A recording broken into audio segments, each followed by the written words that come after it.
Our story begins on the planet Geonosis, when the Rebel Alliance dispatched Saul Guerrera and his team.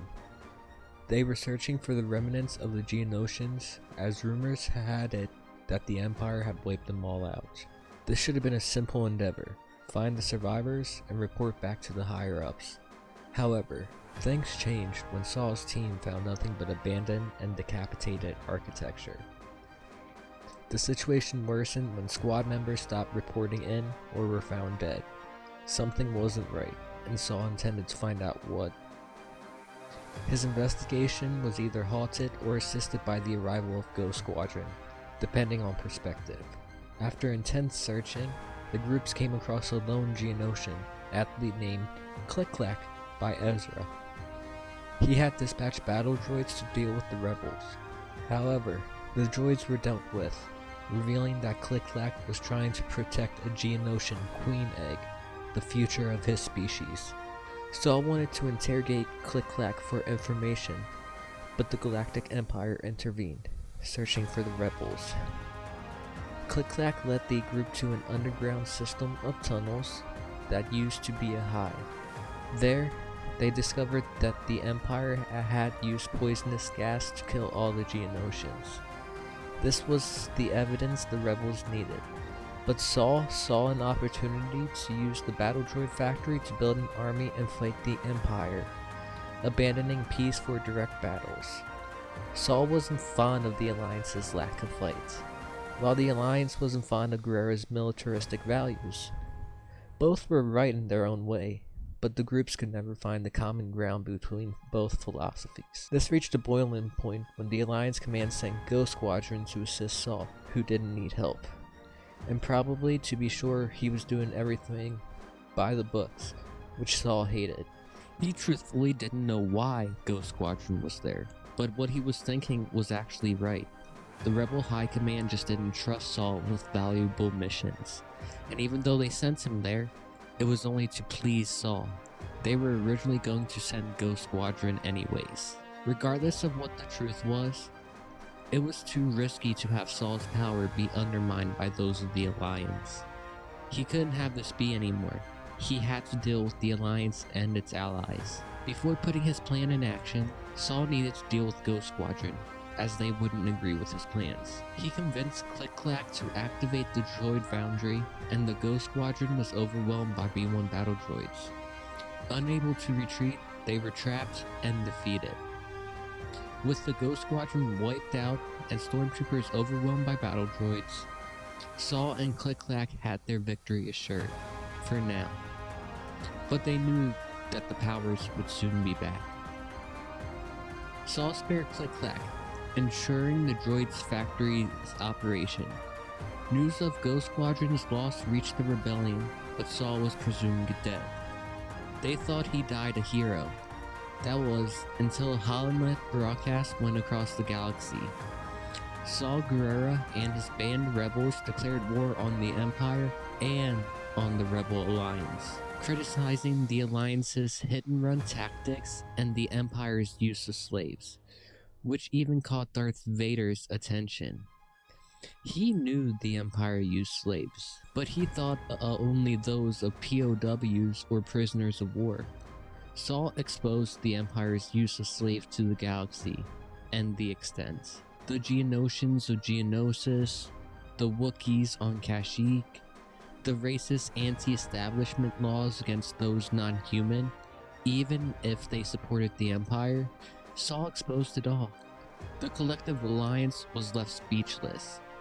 Their best agents, even if unorthodox, their best agent had gone rogue, killed their best squadron, and formed a breakaway rebellion, which he was naming the Guerrera Rebels. They couldn't give up on hope, but some rebels began doubting the Council's effectiveness. Word spread throughout the Empire. At first, the Guerrera Rebels were underestimated. But as Imperial strongholds fell, the galaxy took notice, droids and rebels working in unison. Lord Vader himself approached the Guerrera Rebels, proposing an alliance due to dissatisfaction with the Empire's handling of slavery. Vader didn't forget his past. And even though he was this vile beast of a human now, deep down, he still felt for those unable to fight for their freedom in the depths of slavery. The Guerrera Rebels, now allied with Vader, gained traction, attacking Imperial outposts and gaining control. However, as time passed, and victory after victory was happening, Vader grew discontent with the rebels' methods.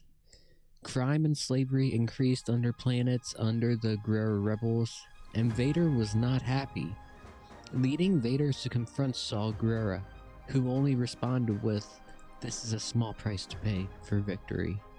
This left Vader extremely unhappy, and while Saul was sleeping one night, Vader killed him and took charge, renaming the rebels Vader's Fist.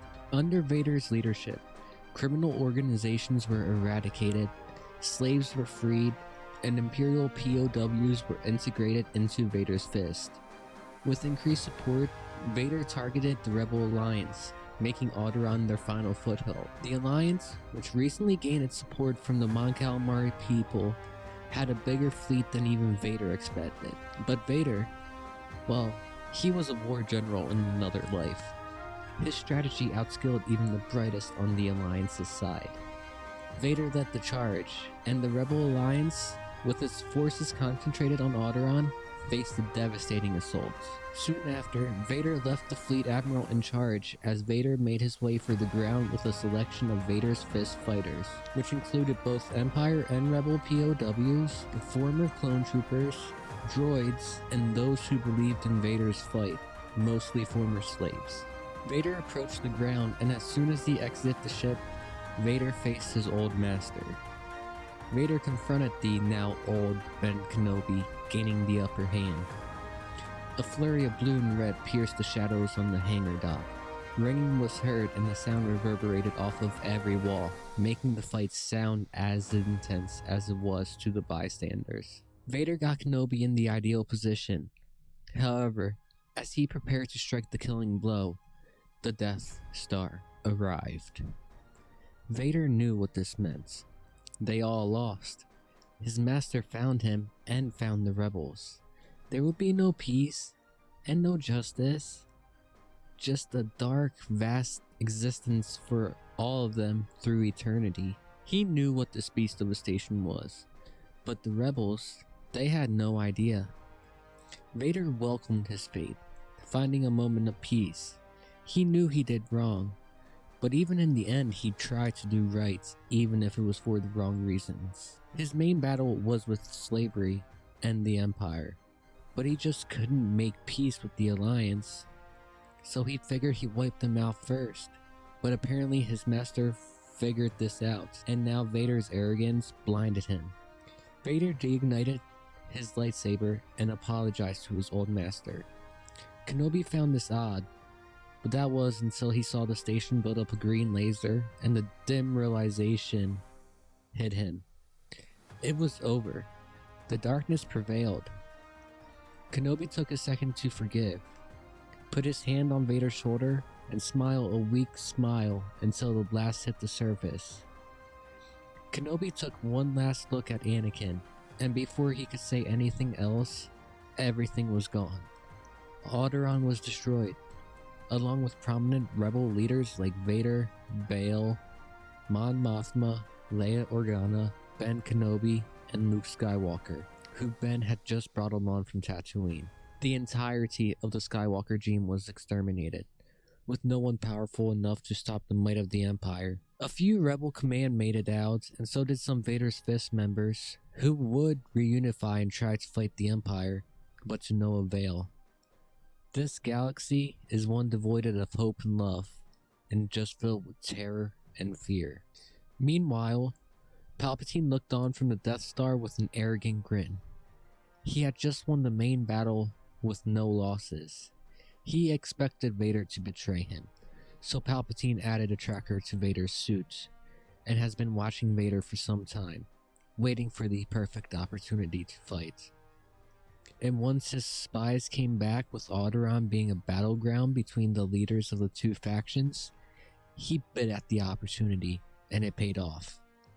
He didn't know what extent he killed off, but he knew he at least disposed of Vader. But what he didn't know is he destroyed all of Alliance High Command and the kids of Skywalker, who would have been as, if not more powerful than their father. He looked over to Tarkin and said, "It was foolish of that boy to believe he could destroy my empire and defeat me. Now he, along with his pitiful little band, are nothing but ash under my foot. My empire shall reign forever." And that is the end of today's videos, ladies and gentlemen. I just want to say really quickly, thank you if you stayed all the way to the end. I know today was a bit of a shorter video per se, only about 10-ish minutes long, but I really enjoyed writing and editing this. I had CT-8888 or Aiden in my Discord to help me write this, and he's the one that made it more fast-paced and all that, so I really want to thank him for that. That was an extreme help. And yeah, if you guys could just let me know if you enjoy the more either longer videos, or if you enjoy the shorter 10-ish minute videos that get us a lot more action and a lot more done in a shorter amount of time, or if you guys want more of a story fleshed out. I'm fine doing either one. They are both extremely fun to make. So yeah, thank you to everyone in the Discord, and if you want to help support me to help make my videos better, my Patreon will also be in the description. It's only $3 and $8, so go ahead, you'll get some added benefits, all that. It's actually pretty great, and the best part about it is you'll be supporting me to help make better videos. So yeah, thank you guys, especially if you stayed all the way towards the end of the video, and I will see you guys in another time.